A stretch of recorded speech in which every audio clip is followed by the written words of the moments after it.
This is the result of a bottom-up content production process. This is not designed. This is actually the biggest challenge in video games. Like from, obviously kind of went through a game here, still doing, game stuff. Other people that I know doing games, some having good production processes that have went great, some having ones that have had some challenges or wrinkles. So much of it ends up just being here. So the bit that's really easy to put on your project management software is we got to make this many models and this many animations and this many that and that many that. And we got to code this system and code that system and code that system. And we got to implement this quest and that quest and that quest. Okay, let's assign this all to our people, yada, yada, yada. Time goes on, production happens. But that bit of we've implemented the quest, task done, next task. Can't do that. It's got to be, we've implemented the quest, and now we're going to take the time to make it perfect. Or not perfect, because perfect is the enemy of having a shipped game that doesn't kill your studio. But you try to get a few reps in of now that you have the thing, making it good. And it just seems like whenever a video game is more the result of what have people donated into the bucket called our next patch in a way that I guess is tied together. When it feels more like that and less like big cohesive experience where, you watch a movie and you're like, this movie directed by, and you can see, oh, yeah, this feels like a Denis Villeneuve movie. Yeah, for Sicario and Arrival, like, oh, yep, feels like a movie from that guy. Whereas with a WoW patch, you're like, this feels like lots of stuff that people have donated in. And that's really hard because you end up with this problem where there's actually so many praiseworthy parts, but then the sad thing is it hasn't really sort of came together. And that is something that I think can be really crushing for morale on a team where it's like, your part's good.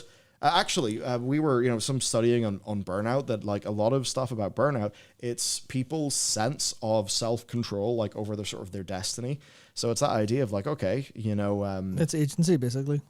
Yeah, because Stiff and Seeking, fun little video or fun little, mini game thing. Researchers Under Fire, I think probably a better event than the Dream Surges, or not the Dream Surges, sorry, the new one in Seeds.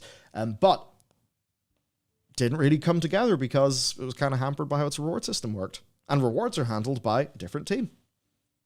And so on and so forth. I think that's the problem, why these things don't always come together. I guess when people look at FF14, that is a game that is very much more, no. If FF14 is not more than the sum of its parts, it's in deep trouble.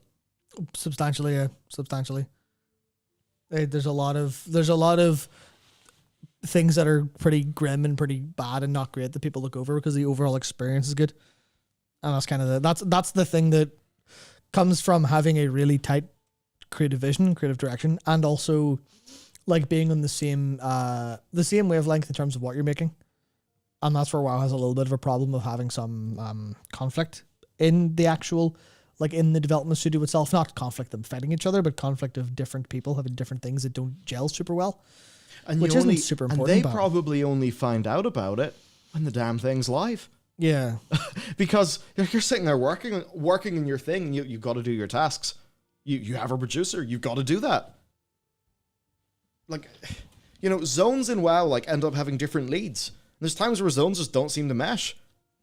And you're like, okay, well, this just feels like two different things that haven't came together. That makes a theme park. And then, you're weird theme park situation where oh, Tomorrowland isn't completely cohesive with, whatever this part of the Disney thing. And I guess fine for a theme park. It's supposed to be like that, but, within WoW, problems.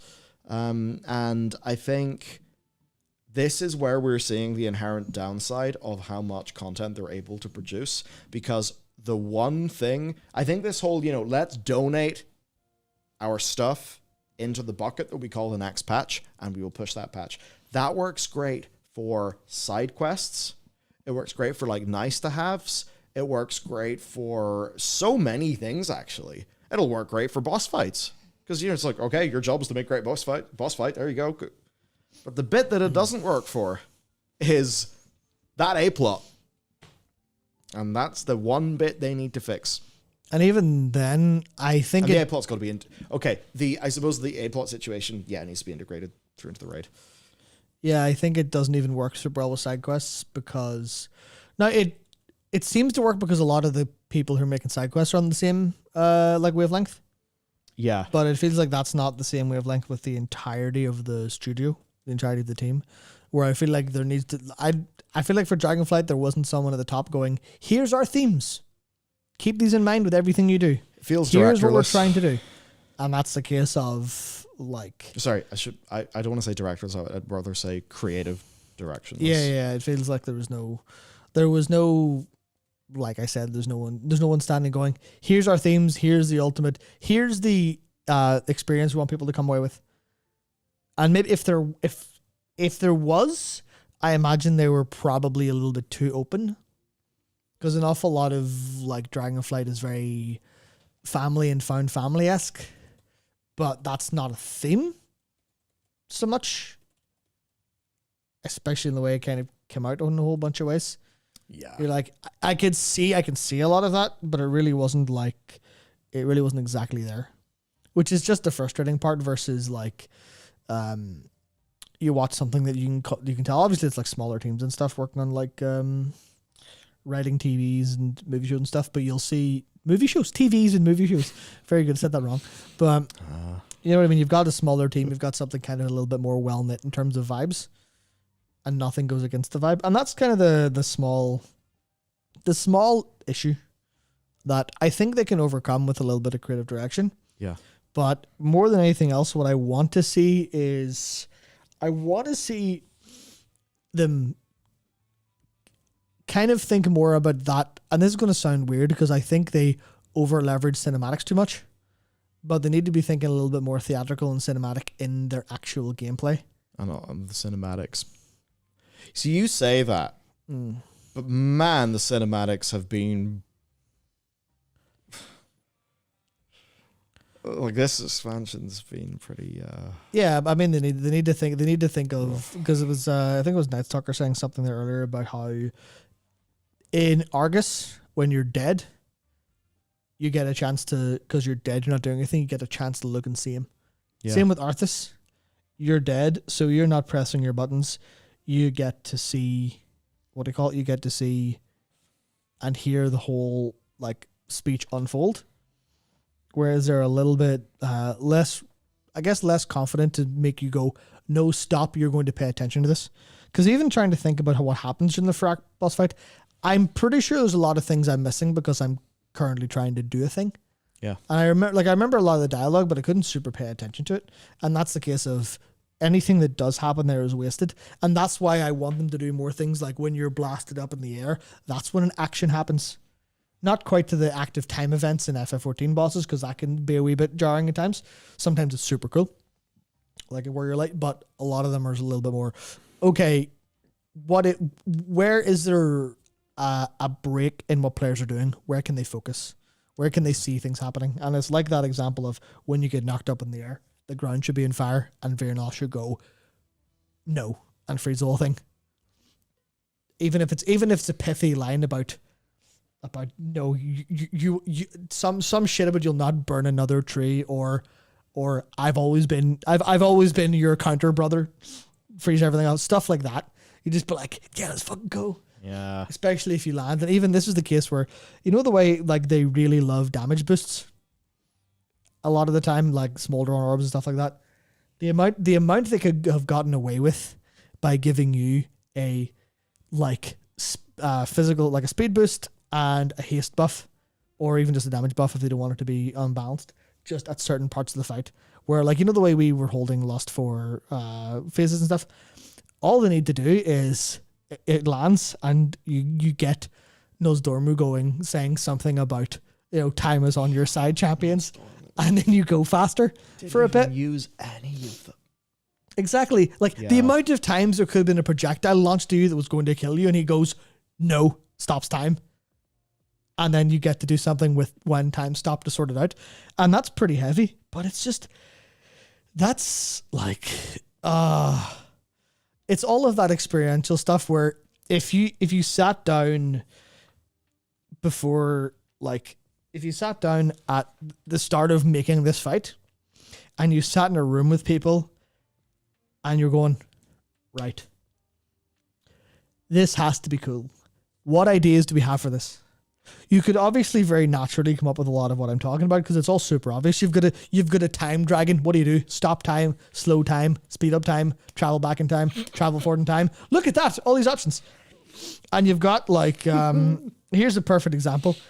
Did you see the clip of the Primals concert at the Tokyo Fan Fest? Nope. So they were playing the Alexander track that I can't remember the name of. And that track has a time stop bit in the middle of it. So of course, without prompting, every single member in the thing with their like glow sticks were going, and then as soon as time stopped, the entire crowd completely froze for the duration of it. And that was so unbelievable to watch. I literally just saw it, like I saw a clip on Twitter. Like that is genuinely like incredible, but it's a small thing. But the more you can leverage ideas like that, the more you can leverage small things that people remember. Because I remember Argus mostly for that, for being killed. I remember Arthas for mostly being killed. So I don't know. There's an R us. There's an A letters S and dying. Is Matt trying to get a message out? So there's things like that I think is like people remember Blackhand for the floor falling down beneath you. People remember Garrosh for the teleporting into his mind sequence and destroying him. They remember him for the mythic only phase where you go and destroy that. Destroy or to watch his Mountains of Skulls and Rivers of Blood in Stormwind. It's stuff like that that is really like actually memorable for people. And the more they can do that, the more they can get away. And this is the part that's annoying.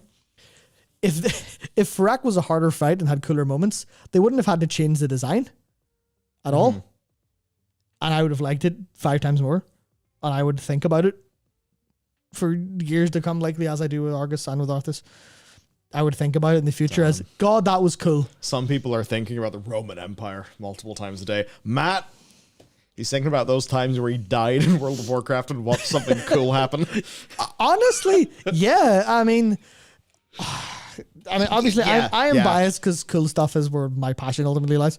But it's things like that I think people remember. Going into his brain chambers. Yeah. Even I know for some people the start of the Yogg fight could be a bit annoying, but the whole like Sif turning into him and the the voice changing, that's really cool. Yeah. Yeah, that was a bit that was they cooked, right? They cooked. And they just need to cook more, and it doesn't need to be super hyper complex game design. Much like Boris's Brexit deal, Farak is profoundly destined. He's a microwave fight. Remember they say like oven ready Brexit deal, and you're like, Buster, that's not an oven, that's a microwave carton. Like that's what Farak is. You pop him in 3.5 minutes, ping, you got a fight comes out, and you're like, the texture's a bit. Yeah. All the flavors are there, and the food scientists behind this have done a good job, but it ain't eaten.